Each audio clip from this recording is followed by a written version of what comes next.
हूँ पल्लवी। आप सभी का ग्राम सेवा न्यूज चैनल में तहे दिल से स्वागत करती हूँ। ग्राम सेवा न्यूज चैनल महाराष्ट्र में भिवंडी, शिरडी, सूरत, नाशिक, सोलापुर, बेंगलोर इन सभी शहरों में गुजराती के साथ साथ मराठी, तेलुगु और हिंदी माध्यम के द्वारा प्रसिद्ध हुए। आज ही ग्राम सेवा न्यूज चैनल को सब्सक्राइब करें, शेयर करें और लाइक। आपली संस्कृती परंपरा आपल्या हातात। ब्रतुकम्मा खेळूया, आकर्षक साड्या जिंकूया। ब्रतुकम्मा सर्वोत्कृष्ट सजावटीसाठी 3 आकर्षक साड्या, महिलांसाठी सर्वोत्कृष्ट पारंपरिक वेशभूषेसाठी 3 आकर्षक साड्या। श्री मार्कंडेय सोशल फाउंडेशन व पद्मशाली सखी संगम आयोजित सोलापुरातील तेलुगू भाषिक महिला नवरात्र उत्सवामध्ये अष्टमीला ब्रतुकम्मा साजरा करण्याची परंपरा आजही कायम आहे। विविध फुले एकत्र करून मनोऱ्यासारखी सजवून मध्यभागी हळदीच्या साह्याने श्री गौरी देवी गौरम्मा बनवून तिचे मनोभावे विधिवत पूजा करून ब्रतुकम्मा भोवती फेर धरत लोकगीते म्हटली जातात। सोलापुरात मात्र अष्टमीलाच विविध फुलांचा ब्रतुकम्मा तयार करण्याची परंपरा आहे। तेलंगणा राज्यात आजही 9 दिवस मुली, युवती आणि महिला एकत्र येऊन ब्रतुकम्मा भोवती फेर धरतात। 9 दिवसांसाठी 9 नावे आहेत। सोलापुरातील तेलुगू भाषिक महिलांसाठी नवरात्रोत्सवात अष्टमीला म्हणजेच मंगळवार दिनांक 30 सप्टेंबर रोजी संध्याकाळी 7 ते 8 या वेळेत या स्पर्धेचे आयोजन केल्याची माहिती फाउंडेशनचे संस्थापक अध्यक्ष गौरीशंकर कोंडा, उपाध्यक्ष नागेश सरगम व सखी संघमच्या अध्यक्षा कल्याणी पेनगोंडा, उपाध्यक्षा लक्ष्मी यनगंदुल, सचिवा रुचिरा मासम, कार्याध्यक्षा सविता येदूर यांनी दिली। ब्रतुकम्मा ही स्पर्धा पोलीस मुख्यालयाजवळील व्यूको प्रोसेस समोर असलेल्या श्री मार्कंडेय उद्यानात होईल। सोलापुरातील श्री मार्कंडेय सोशल फाउंडेशन व पद्मशाली सखी संगमच्या वतीने तेलुगू भाषिक महिलांसाठी आपली संस्कृती परंपरा आपल्या हातात या अनुषंगाने ब्रतुकम्मा भोवती फेर धरत सर्वोत्कृष्ट पारंपरिक नृत्य करणाऱ्या एकूण 5 महिलांना आकर्षक साड्या बक्षीस स्वरूपात दिल्या जातील। सर्वोत्कृष्ट ब्रतुकम्मा सजावटीसाठी 3 आकर्षक साड्या पारितोषिके म्हणून दिल्या जातील, तर पारंपरिक सर्वोत्कृष्ट वेशभूषा करणाऱ्या 3 महिलांना आकर्षक साड्या बक्षीस म्हणून देण्यात येतील। सोलापुरातील नामवंत चाटला पैठणी सेंटरतर्फे या साड्या देण्यात येणार आहेत।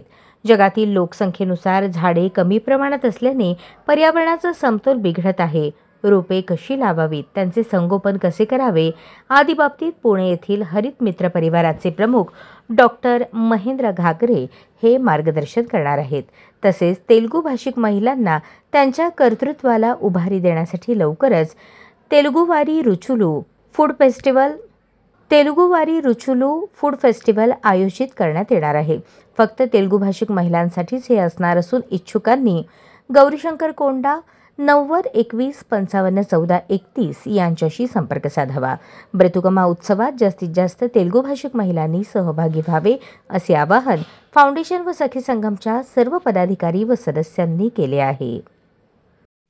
नमस्कार, मी सविता राजीव येदूर, पद्मशाली सखी संगमच्या कार्याध्यक्षा। सोलापुरातील तेलुगू भाषिक महिलांसाठी नवरात्री उत्सवामध्ये दिनांक 30 सप्टेंबर रोजी मंगळवारी अष्टमीला संध्याकाळी ठीक 7 ते 8 वेळेस ब्रतुकम्मा कार्यक्रम आयोजित करण्यात येत आहे। हा कार्यक्रम मार्कंडेय उद्यान येथे आयोजित करण्यात येत आहे। तरी सर्व तेलुगू भाषिक महिलांनी व मुलींनी या कार्यक्रमात येऊन शोभा वाढवावी। श्री मार्कंडेय सोशल फाउंडेशन व पद्मशाली सखी संगम आयोजित हा कार्यक्रम राबविण्यात येत आहे। या कार्यक्रमासाठी चाटला साडी सेंटर तर्फे 11 साड्या भेट म्हणून देण्यात येणार आहे। त्यात आपण 5 साड्या सर्वोत्कृष्ट पारंपरिक नृत्य करणाऱ्यांसाठी देणार आहोत। 3 साड्या पारंपरिक वेशभूषा करणाऱ्यांसाठी दिले जाणार आहे व 3 साड्या सर्वोत्कृष्ट ब्रतुकम्मा सजावट करणाऱ्यांसाठी देण्यात येणार आहे। या कार्यक्रमासाठी सर्वांनी सहभाग होऊन कार्यक्रमाची शोभा वाढवावी ही नम्र विनंती।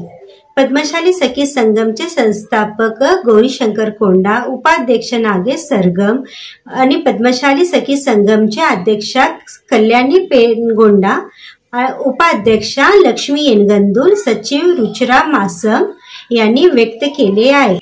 जगातील लोकसंख्येनुसार झाडे कमी झाले आहेत पर्यावरणाचा समतोल बिघडत आहे, त्यासाठी रोपे लावावेत व त्याचे संगोपन कसे करावे यासाठी पुणे येथील हरित मित्र परिवाराचे प्रमुख डॉक्टर श्री महेंद्र गागडे हे त्यावेळी मार्गदर्शन करण्यासाठी येणार आहेत.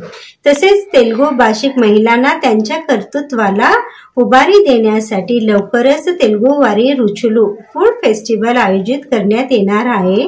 त्यासाठी संस्थापक गौरीशंकर कोंडा यांच्याशी संपर्क साधावे ही नम्र विनंती. धन्यवाद.